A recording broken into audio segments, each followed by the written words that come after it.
Ciao tifosi del Napoli! Benvenuti a un'altra esclusiva notizia sul nostro amato club.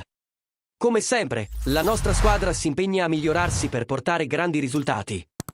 Prima di iniziare, vi ricordiamo di mettere un like a questo video, iscrivervi al canale e attivare la campanella per non perdere nessuna novità.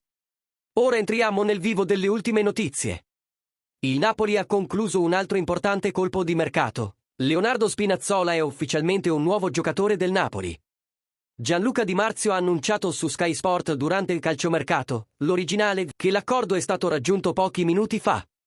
Spinazzola ha firmato un contratto di 2 anni con il club di Aurelio De Laurentiis. Spinazzola, dopo Rafa Marin, è il secondo acquisto del Napoli di Antonio Conte. L'esterno arriva a parametro zero dopo essersi svincolato dalla Roma, dove ha giocato per 5 stagioni.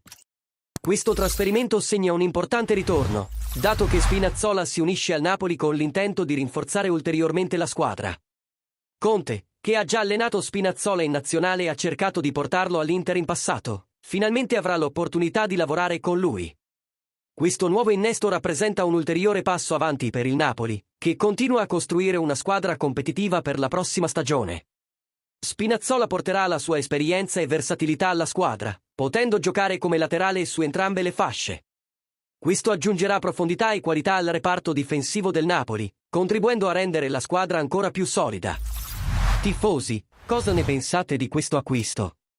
Credete che Spinazzola possa fare la differenza nella nostra squadra?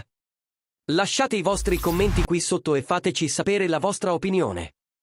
Non dimenticate di mettere un like al video, iscrivervi al canale e attivare la campanella per rimanere sempre aggiornati sulle ultime novità del Napoli. Alla prossima! E come sempre, Forza Napoli!